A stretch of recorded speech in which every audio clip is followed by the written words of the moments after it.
Falafel is normally a food that is deep fried, so if we can pull this off in an air fryer, that's going to be a huge win from a health perspective.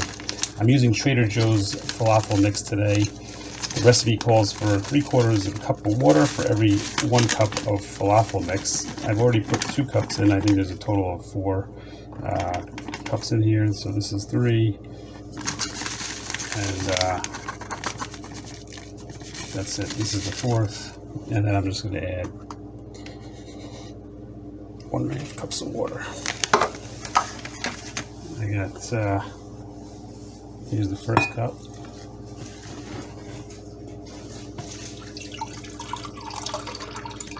Second cup. Third cup, and that was a little bit more, so now yes, that's less than the full cup, but I was putting in full cups before. It should have only been 3/4, so there we go. We just got to mix that up. We let it sit for 30 to 60 minutes, and I'm going to show you the air fry process. I'm using an Emeril air fryer. Oop. I didn't put too much water, because otherwise it's going to take longer than 30 to 60 minutes, but we'll show you the fryer process, the air fry process, show you how we oil up the fry pan, how we oil up the falafels, but most importantly, we'll show you how it comes out. Stay with me, I will be right back. So while we're waiting for the falafel mix to harden up, I want to show you a little quick tip for slicing up cucumber, or dicing it up really.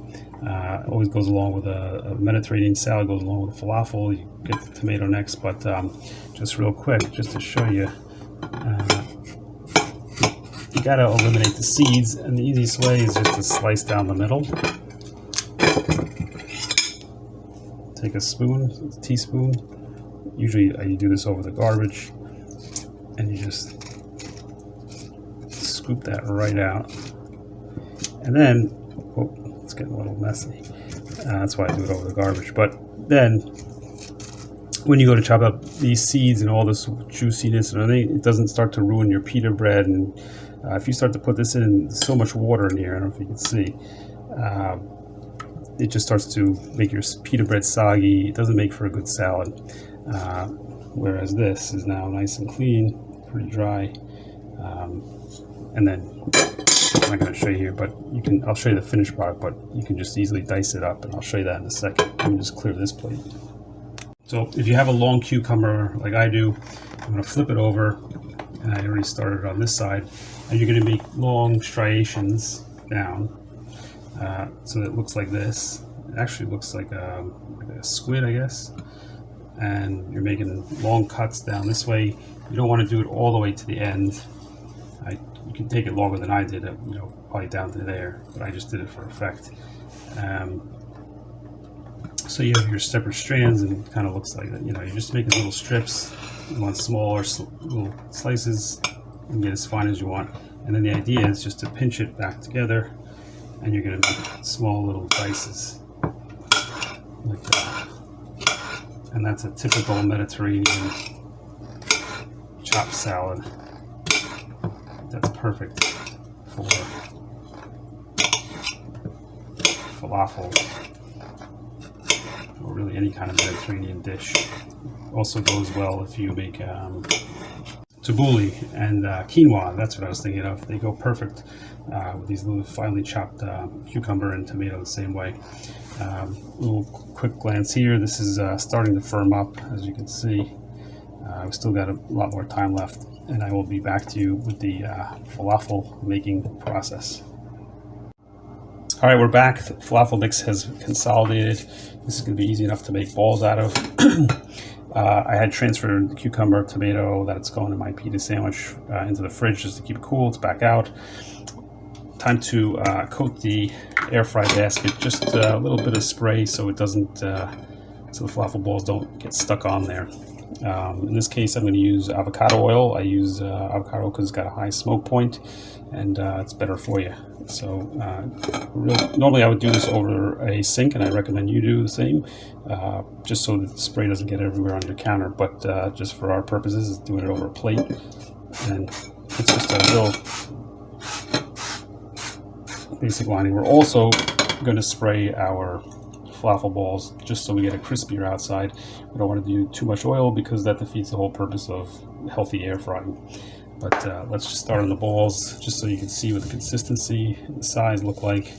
Everybody's falafel balls will differ, but basically you just get a little bit and then you're just gonna roll it in your hand. Easy enough. And that's a good size, good shape, and everything goes right there. And again, if you like them smaller, not a problem.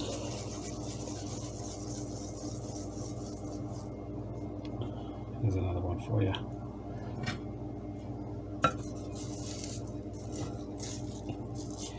All right, I'm going to make a bunch more of these.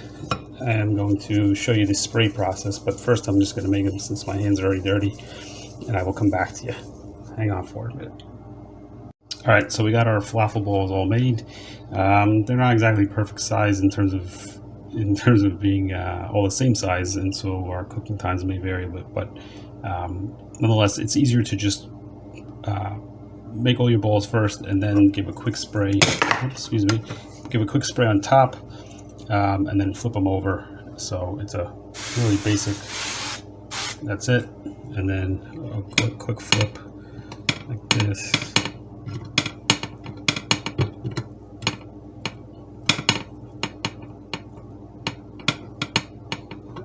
Flip them all over, and then we'll give another spray. And that's going to cover most of it. Another quick spray. That's it. All right, now let's transfer over to the Emeril. Back in front of the Emeril, and just two quick things to go over. You know, I've covered this in previous videos. I won't go into it extensively here. But in terms of why I use foil on the bottom, how I do it safely and successfully. Again, you can check out some of my previous videos on that. And just in terms of timing, because our falafel balls or mine are going to be different than yours in terms of size.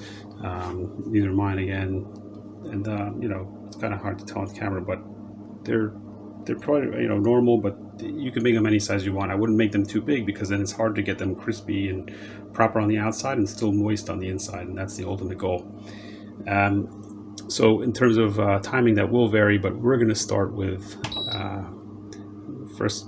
Got to move to the air fry function. I'm going to set that to just a little bit lower. Actually, I'm going to leave it on the 45 minutes, but just in case we need it, we'll use it. We're going to check it, stop it early. So let's pop those in. Again, we don't need sometimes I use a baking tray on the bottom of what I'm cooking with foil again, because I'm afraid of splatter or getting anything, cheese, something melting on these elements. In this case, I'm not worried about that. Don't think that's an issue, never has been. So this is going to preheat, and that's one of the beauties of the Emeril, is that once you get this dialed in, you know, if you start making consistent falafel ball size and stuff like that, once you get it dialed in terms of time, it's going to come out consistent, the same every single time. The Emeril really moderates the temperature inside exceptionally well, much better than a conventional oven. So this is going to preheat on the air fryer and mode, and we will come back. I'll check it after, let's say, 20 minutes, 15 if I need it, and I will see you then. All right, so we're just coming up on the 20-minute mark, and just starting to see some of the brown on the outside. It's hard to tell from out here. I don't want to open the oven and let the heat out, but this is definitely going to need some more time, so let's just let it go, at least another 15 minutes or so, maybe more. And we'll check back. So we actually went a full 45 minutes. I know exactly why. I'll show you in a second, but it's the size of the balls, as they say. The size actually affects how they cook. For those of you that don't know, when it's in air fry mode, it actually only uses the heating element on the side and it blows air from the right to the left. So the size of the balls and how close they are and everything can actually affect, you know, how fast, how well, and how soon they actually, how it cooks and how it crisps up. In theory, this could have actually gone a little bit more, but I'll show you. These are hard, these are done, these are crispy. Maybe we'll pull the whole thing out. Let me grab a towel here just to get these out a bit more so you can see them. Put these down here for a second. Grab one of these. And we are going to, I want to stand in the light, cut into it. Now, the perfect falafel should be crispy on the outside, which you can hear the crunch, and soft in the middle, which I know I'm getting already. I can even see that. See, this is still soft. And then flip it around. You can see the crisp. This is kind of burning my hand. You can see the crispy outside, soft on the inside. Just perfect, actually. Here's another one. I'm gonna hold it this way. Just a real. There's that perfect crisp. I think you know what to do with the rest. I got my pita bread, got my Mediterranean chopped salad. Also going to drizzle it with some tahini sauce, also from Trader Joe. I have a great recipe for dessert. Actually, let me show that to you. I'm going to grab it 1 second.